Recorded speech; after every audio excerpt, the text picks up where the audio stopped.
ஓம் சாய்ராம். சகலம் சாய்பாபா நேயர்களுக்கு என்னுடைய அன்பான வணக்கங்கள். சகலமும் சாய்பாபா இந்த சேனல் எப்படி உருவாச்சு?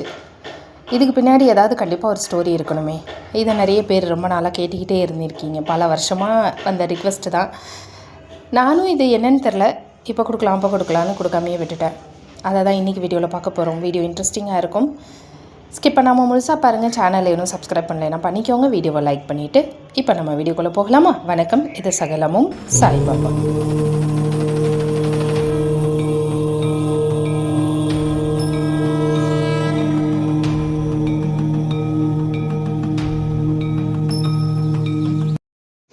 என் பேர் பிரீத்தி தியாகராஜன். புதுசாக வந்தவங்களுக்காக சொல்கிறேன். இப்படி தான் நான் சேனல் தொடங்கின போதும் இன்ட்ரடியூஸ் பண்ணிக்கிட்டேன். சகலமும் சாய்பாபா இந்த சேனல் எப்படி உருவாச்சு? இந்த சேனலோட பெயரே வித்தியாசமாக இருக்கும். என்னை சந்தித்தவங்க, நேரில் சந்தித்தவங்க, பார்த்தவங்க எல்லாருமே சொன்னது உங்கள் சேனலோடைய பெயர் சூப்பர், அற்புதமாக இருக்குது அப்படின்னும். இப்போ வரைக்கும் சகலமும் சாய்பாபானா அது நம்ம சேனல் தான், பிரீத்தி தியாகராஜன் தான். பட் இந்த சேனல் தொடங்கி இப்போது 4 வருஷம் ஆச்சு. இந்த 4 வருஷத்துக்கு முன்னாடி பிரீத்தி யார்? இந்த சேனல் எப்படி உருவாச்சு? இது உருவானதுக்கு பின்னாடி பாபாவுடைய அருளும் ஆசீர்வாதமும் எனக்கு எப்படி கிடச்சிது? இதெல்லாம் நீங்கள் தெரிஞ்சுக்கணும் இல்லையா? கேளுங்க. ஆக்சுவலாக ஒரு 4 இயர்ஸ்க்கு முன்னாடி நான் ஒரு வாடகை வீட்டில் இருக்கேன். வாடகை வீட்டில் எனக்கு குழந்தைங்கள்லாம் பிறந்து, குழந்தைங்களுக்கு ஒரு 1.5 வயசு 2 வயசு இருக்கும். என்ன பண்ணுறதுன்னு தெரியாது எனக்கு. அப்போ கிட்டத்தட்ட நான் பாபாவை நல்லாவே புரிஞ்சுக்கிட்ட ஒரு தருணம் அப்போ அந்த சமயத்தில். ஆனால் லைஃப் ஃபுல்லாக டிப்ரெஷன். ஏன் சந்தோஷப்படுவேன், எப்போ சந்தோஷப்படுவேன், எப்போ அழுவேன்னு எனக்கே தெரியாது. அந்த மாதிரி ஒரு மூட் ஸ்விங்கில் மாட்டிக்கிட்டு இருந்த ஒரு சமயம். ஏன்னா எனக்கு ஹெல்த் இஷ்யூஸ் இருந்தது, ஒரு மாதிரி மனவலியும் இருந்தது, விரக்தி இருந்தது. இது எல்லாமே எனக்கு அப்போ அந்த சமயத்தில் இருந்தது. ரொம்ப கஷ்டப்பட்டுக்கிட்டு இருந்தேன்னு வச்சுக்கோங்களேன். இது என்னடா இது வாழ்க்கைங்கிற மாதிரி பாபா கிட்ட புலம்பிக்கிட்டே இருப்பேன் நான். அப்போ என்னென்னவோ நினச்சி என்னென்னவோ நடந்துக்கிட்டு இருக்கே வாழ்க்கையில், நம்ம எதிர்பார்க்காததெல்லாம் நம்ம வாழ்க்கையில் நடக்குதே அப்படிங்கிற மாதிரியான ஒரு விரக்தியில் தான் நான் இருந்தேன். நான் நார்மலாகவே பாபாவை பற்றி நிறைய விஷயம் தெரிஞ்சுக்கணும் அப்படின்னு ஆசைப்படுவேன். எனக்கு அந்த தேடல் ஆரம்பத்துலேருந்தே நிறையா இருந்தது. புத்தகங்கள் படித்தாலும் சேனல் அப்படின்னு பார்த்தா நான் ஹிந்தி சேனல் தான் நிறைய பார்ப்பேன். ஹிந்தியில் நிறைய பாபாவுடைய சேனல்ஸ் இருக்கும். அதை பார்த்துக்கிட்டே இருப்பேன். அவ்வளோ மிராக்கிள்ஸ் கேட்டுக்கிட்டே இருப்பேன். அதை கேட்க எனக்கு ரொம்ப ஒரு மாதிரி அந்த என்னுடைய மனவேதனைக்கு, அந்த வலிக்கு மருந்து கொடுத்த மாதிரி இருக்கும்னு வச்சுக்கோங்க. அப்படி எனக்கு தமிழில் எந்த சேனலுமே பெருசாக தெரியாது. தமிழில் ஏன் யாருமே பாபாவை பற்றி பேச மாட்டேங்கிறாங்க அப்படின்னு நான் நினச்சிக்கிட்டு இருந்த போது தான் கோபுரம் டிவி என் கண்ணில். அந்த ஸ்டேஜில் கோபுரம் டிவி தான் பாபாவை பற்றி நுணுக்கமான தகவல்களை எல்லாம் கொடுத்துக்கிட்டு இருந்தாங்க. ஓகேங்களா? ரொம்ப ரொம்ப வித்தியாசமான தகவல், ரொம்ப அற்புதமாக வீடியோஸ் கொடுத்துக்கிட்டு இருந்தாங்க. நான் பாபாவுடைய வீடியோவை வீட்டில் கிச்சனில் சமைக்கும்போது அதை போட்டுட்டு கேட்டுக்கிட்டே சமைப்பேன். இப்போ பல பேர் என்ன அப்படி தான் சொல்கிறீங்க, உங்கள் வீடியோ வந்தால் நான் போட்டுட்டு சமையல் பண்ணுவேன், பாத்திரம் கழுவுவேன்னு. ஆனால் நான் ஒரு காலத்தில் அதை அப்படி தான் பண்ணி போகுது. அப்போ பிரசாதம் நான் பேச கிடையாது, சௌமியாமா அவங்க வீடியோ பேசிக்கிட்டு இருந்தாங்க. அவங்க பேசுனதை கேட்கவே அப்படியே எனக்கு அழுகு பொங்கி வரும்.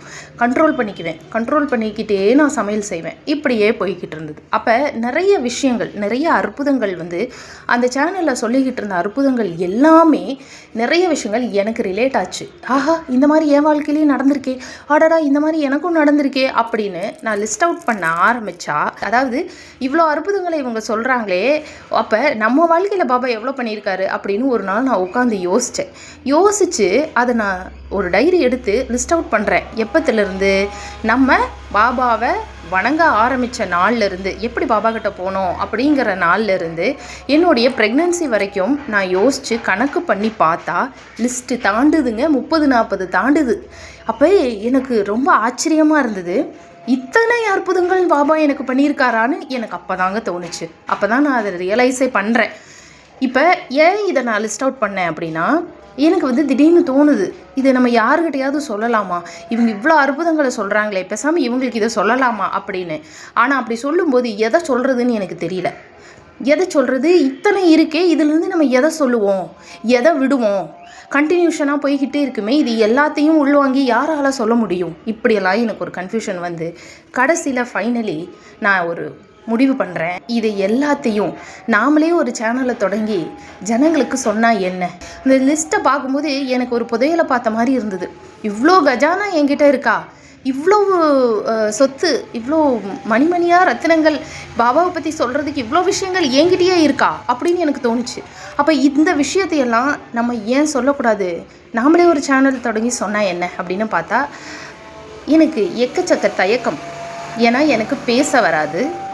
அண்டு நம்ம ஸ்க்ரீனில் பார்க்க எப்படி இருப்போம், நம்ம மூஞ்சியை பார்த்து யாராவது ஏதாவது சொல்லிட்டாங்கன்னா என்ன பண்ணுறது அப்படிங்கிற ஒரு கான்ஃபிடென்ட்டே இல்லைன்னு வச்சுக்கோங்களேன். நமக்கு பேச தெரியாது, சேனல் எப்படி தொடங்கணும்னு தெரியாது, வீடியோ எப்படி எடிட் பண்ணணும்னு தெரியாது, தம்ப்நெயில்னா என்ன, இதெல்லாம் என்ன, இது வாட் இஸ் யூடியூப் அப்படிங்கிறதே நமக்கு தெரியாது. அப்படிங்கிற போது எந்த டெக்னாலஜியும் நமக்கு தெரியாதுங்கிற போது நம்ம எப்படி இதை தொடங்குவோம் அப்படின்னு யோசனை பண்ணிக்கிட்டு இருந்தேன். அப்போ நான் பாபா கிட்ட சொன்னேன், உங்களுக்கு இதில் விருப்பம் இருக்கா பாபா, நான் இதை செய்யட்டுமா, நீங்கள் சொல்லுங்கள், உங்கள் ஆசீர்வாதம் இருந்தால் நான் இதை செய்கிறேன் அப்படின்னு நான் சொன்னேன். அப்போ எனக்கு ஒரு கனவு. ஒரு நாள் ஒரு சிறந்த சொற்பொழிவாளர் அவங்க கனவுல என் வீட்டுக்கு வராங்க. என் வீட்டில் ஒரு மாமரம் இருக்குது. என் வீட்டு மாமரத்துலேருந்து நான் மாங்காயும் மாம்பழத்தையும் பறித்து அவங்களுக்கு கொடுக்குறேன், அவங்கக்கிட்ட கொடுக்குறேன். அப்போ அவங்க அந்த மாம்பழத்தையெல்லாம் வாங்கி வச்சுக்கிட்டு அவங்களுடைய கையை என் தலை மேலே வைக்கிறாங்க. அதாவது அந்த சொற்பொழிவாளர் மாதிரி என்னால் பேச முடியும், பாபாவை பற்றி என்னாலையும் பேச முடியும் அப்படின்னும் அந்த லேடி சொற்பொழிவாளர் என் தலையில் கை வச்சு ஆசீர்வாதம் பண்ணுறாங்க. அப்போ எனக்கு புரியுது, ஓகே இவங்க வராங்க அப்படின்னா இவங்க பாபாவை பற்றி கடவுளை பற்றி பேசுகிறவங்க. அப்போ இந்த மாதிரி நாமளும் பேசுவோமோ என்னன்னு தெரில, ஆனால் நமக்கு பேச வராது, பரவாயில்ல பார்ப்போம் அப்படின்னு நான் லேர்ன் பண்ண ஆரம்பிக்கிறேன். யூடியூப் பற்றி லேர்ன் பண்ணுறேன். என்ன சேனல் எப்படி, வீடியோஸ் எப்படி போடணும், எடிட்டிங் எப்படி பண்ணணும், தம்ப்நெயில் எப்படி பண்ணணும், அதை எப்படி ப்ளேஸ் பண்ணணும், எந்த இடத்துல எப்படி டெக்னிக்கலாக இதை எப்படி ஒர்க் அவுட் பண்ணணும் அப்படிங்கிறதையெல்லாம் நான் லேர்ன் பண்ணுறேன். லேர்ன் பண்ணிவிட்டு எனக்கு அப்பையும் ஒரு தயக்கம். அப்போ நான் பாபா கிட்ட உன்னை வேண்டுறேன், பாபா நான் இந்த மாதிரி சேனல் தொடங்குறதுல உங்களுக்கு விருப்பம் இருக்கா, உங்களுடைய ஆசீர்வாதம் இல்லாமல் நான் இதை பண்ண முடியுமா, உங்களுக்கு இதில் விருப்பம் இருந்தால் தயவு செய்து என்னை ஆசீர்வாதம் பண்ணிட்டு போங்க, அப்போ தான் எனக்கு ஒரு தைரியம் வரும், நம்பிக்கை வரும் அப்படின்னு நான் சொல்கிறேன். சொன்னபோது அன்றைக்கி ராத்திரி நான் தூங்கிக்கிட்டு இருக்கேன். அப்போ இது கனவு இல்லைங்க, இது 100% சொல்கிறேன், இது கனவு கிடையாது. நான் நல்லா தூங்கிக்கிட்டு இருந்தபோது எனக்கு திடீர்னு ஒரு சந்தன மனம், பயங்கரமான ஒரு சந்தன வாசனை எனக்கு பயங்கரமாக வீசுது. நான் நல்லா தூங்கிக்கிட்டு இருக்கேன். அப்போ நான் என்ன நினைக்கிறேன்னா அது கனவுன்னு நினைக்கிறேன். ஆனால் கனவை தாண்டி என் கண் விழிச்சிருச்சு. கண் விழிச்சதுக்கப்புறமும் அந்த சந்தன மனம் அவ்வளவு ஸ்ட்ராங்காக என் பெட்ரூமில் அடிக்குது. எப்படி அடிக்குது அப்படின்னா, ஒரு அத்தர் இருக்கும் இல்லையா, சந்தன மணத்தில் அத்தர் பாட்டில், ஒரு பர்ஃப்யூம் பாட்டில், பெரிய பர்ஃப்யூம் பாட்டிலை கீழே போட்டு உடைச்சா அந்த ரூமில் எந்த அளவுக்கு சந்தன வாசம் அடிக்கும். அதை மூச்சு திணறுங்க. ஒரு பாட்டிலே உடஞ்சிருச்சுன்னு வைங்களேன், ஒரு பர்ஃப்யூம் பாட்டிலே உடஞ்சிருச்சுன்னா அந்த இடத்துல அந்த வாசனை குப்புன்னு அடிக்கும், மூச்சு திணறும் இல்லையா, அந்த அளவுக்கு மூச்சு திணற அளவுக்கு என் ரூமுக்குள்ளே சந்தன வாசனை. நான் கண் விழிச்சோன்னே இது கனவு இல்லையா, நெஜத்துலேயே நமக்கு வாசனை வருதா அப்படின்னு நான் திடுக்குன்னு எந்திரிச்சு உட்காந்து சுற்றி முற்றி பார்க்குறேன். என் ரூமில் யாருமே இல்லை, இருட்டாக இருக்குது. என் 2 குழந்தைங்களும் என் பக்கத்தில் படுத்திருக்காங்க. அப்போ எனக்கு என்ன தோணுதுன்னா, இந்த சந்தன வாசனை நிஜமாலுமே நம்ம ரூமில் தான் அடிக்குதா அப்படின்னு எனக்கு ஒரு டவுட்டு. நான் எந்திரிச்சு பெட்ரூம் விட்டு வெளியில் போய் ஹாலுக்கு போகிறேன், ஹாலில் வாசனை அடிக்கலை. கிச்சனுக்கு போகிறேன், கிச்சனில் வாசனை அடிக்கலை. திரும்பவும் அங்கேருந்து ரிட்டன் பேக் என்னோடய பெட்ரூமுக்கு வர்றேன், மறுபடியும் என் பெட்ரூமில் மட்டும் வாசனை வருதுங்க.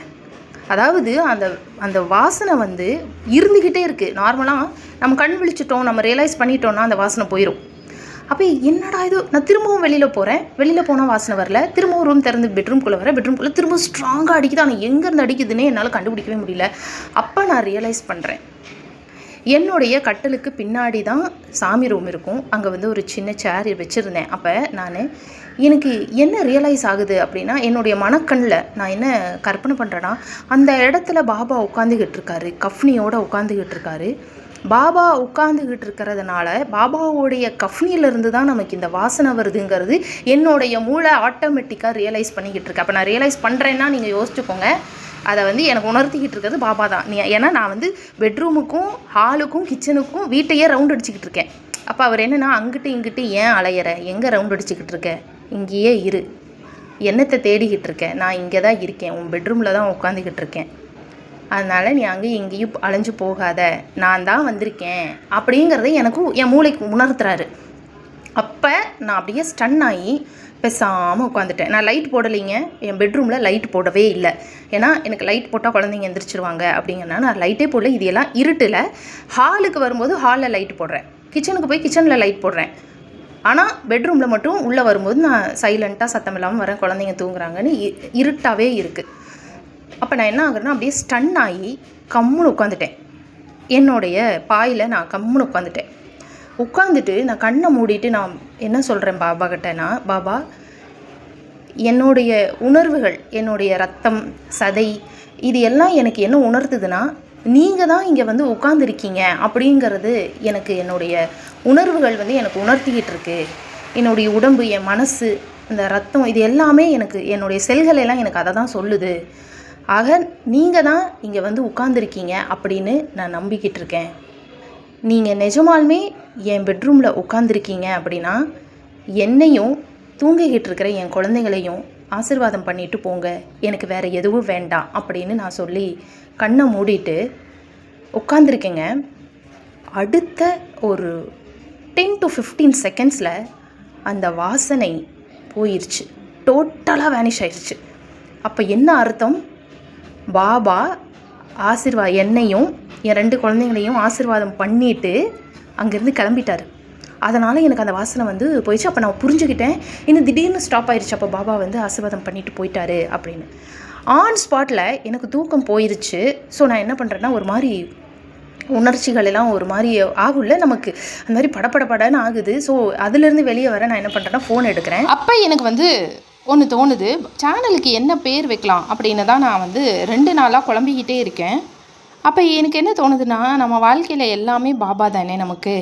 அப்போ எல்லாமே பாபா தான் அப்படிங்கிறத எப்படி இங்கிலீஷில் பேர் வைக்கலாம் அப்படின்னு யோசனை பண்ணிக்கிட்டு இருந்தபோது தான் திடீர்னு அதையே தமிழில் கன்வெர்ட் பண்ணி சகலமும் சாய் அப்படிங்கிற பேர் எனக்குள்ளே ஃப்ளாஷ் ஆகுது. திடீர்னு ஒரு பேர் உதயமாகுது. திடீர்னு எங்கேருந்து ஒரு மோட்டிவேஷன், ஒரு நம்பிக்கை எனக்கு கிடைக்கிது. சட்டுன்னு இந்த பேர் தான் வைக்கிறோம் அப்படின்னு டிசைட் பண்ணுறேன். சேனல் நம்ம தொடங்குகிறோம், கண்டிப்பாக நம்ம பேசுகிறோம் அப்படின்னு எனக்குள்ளே அப்படியே ஒரு மோட்டிவேஷன் வர்றதை நான் ஃபீல் பண்ணேன். அந்த தைரியத்தை கொடுத்துட்டு போயிருக்காரு பாபா. எனக்கு உங்களுக்கு விருப்பம் இருக்கா, உங்கள் ஆசீர்வாதம் இருக்கான்னு கேட்டேன். வந்தார். அந்த கஃப்னிலேருந்து வர்ற மனம், அப்பா இன்றைக்கும் எனக்கு அது மனசில் இருக்குது. நான் ஏன் சாவடிக்கு போனால் அழுகிறேன் தெரியுமா? என்னால் சாவடியில் உணர முடியும் அப்படின்னு நான் ஒவ்வொரு தடவையும் நான் சொல்லுவேன். உங்களுக்கு ஞாபகம் இருக்கா? ஏன்னா என்றோ ஒரு காலத்தில் என் பெட்ரூமில் அவருடைய கஃப்னிலேருந்து வந்த மனம் எனக்கு இன்றைக்கும் சாவடிக்கு போனால் வரும். அதனால் என்னால் பாபாவை சாவடியில் உணர முடியும் அப்படின்னு நான் அடிக்கடி சொல்கிறதுக்கான அர்த்தம் இதுதான். 2 இடத்துலையும் அந்த சாவடியில் வந்த மனம்தான் எனக்கு என் வீட்டு பெட்ரூமில் எனக்கு வந்தது. பன்னீரும் சந்தனமும் கலந்த மாதிரி ஒரு வித்தியாசமான மனம் வருங்க. அதுதான் நான் சாவடி எனக்கு ரொம்ப பிடிக்கிறதுக்கு காரணமே. வந்தார், ஆசீர்வாதம் பண்ணார். அதுக்கப்புறம் எனக்கு எல்லாம் உதயமாகுது. 0 நாலேஜோடு இருந்தேன். நான் நிறையா லேர்ன் பண்ணி சேனலை தொடங்கினேன். வீடியோவையும் ஃபர்ஸ்ட் வீடியோவாக கொடுக்குறேன். ஸோ 0 நாலேஜோட என்னோடய ஃபர்ஸ்ட் வீடியோவை நான் கொடுக்குறேன். அந்த ஃபர்ஸ்ட் வீடியோவில் பார்த்தீங்கன்னா நாள் கிழமைன்னு நான் எதையுமே பார்க்கலைங்க. ஆனால் டிஃபால்ட்டாகவே கோகுலாஷ்டமி அன்றைக்கி நான் அந்த வீடியோ ரிலீஸ் பண்ணியிருக்கேன். அண்ட் கோகுலாஷ்டமி அன்றைக்கி ரிலீஸ் பண்ண அந்த வீடியோவோடைய தம்ப்நெயிலில் பார்த்திங்கன்னா பாபாவுடைய கிரீடத்தில் மயிலிறகு இருக்கும். கிருஷ்ணருக்கு மயிலிறகு வைக்கிற மாதிரியே அவருடைய தலையில் மயிலிறகு இருக்கும். நான் அந்த தம்ப்நெயிலில் கூட நான் ஸ்க்ரீனில் வைக்கிறேன். டிஸ்கிரிப்ஷன் பாக்ஸில் அந்த வீடியோ கொடுக்குற போய் பாருங்கள். இது எதுவுமே நான் பிளான் பண்ணல, அவர் பிளான் பண்ணியிருக்காரு. அவருடைய ஆசீர்வாதம் இருந்ததுனால எனக்கு அப்போ அவ்வளோ நாலேஜ் எல்லாம் கிடையாது. இந்த மாதிரி கண்டென்ட்டுக்கு தகுந்த மாதிரி தம்ப்நெயில் வைக்கணும் அதெல்லாம் இல்லை. ஆனால் அது தானாக நடந்தது. பாபா ஆசீர்வாதத்தோட கோகுலாஷ்டமி அன்றைக்கி அந்த வீடியோ ரிலீஸ் ஆச்சு. அண்ட் தம்ப்நெயில் கூட அதுக்கு மேட்சிங்காகவே இருந்தது. அண்ட் பாபா இன்றைக்கும் பூட்டிவாடாவில் கிருஷ்ணருடைய ரூபமாக தான் நான் அவதரிக்கிறேன் அப்படின்னு அவர் வந்து சொல்லியிருப்பார். இன்றைக்கி அவர் கிருஷ்ணருடைய அவதாரமாக தான் இருக்கார் இல்லையா? கிருஷ்ணருக்காக கட்டப்பட்ட கோயிலில் தான் இன்றைக்கி பாபா வீற்றிருக்கிறாரு.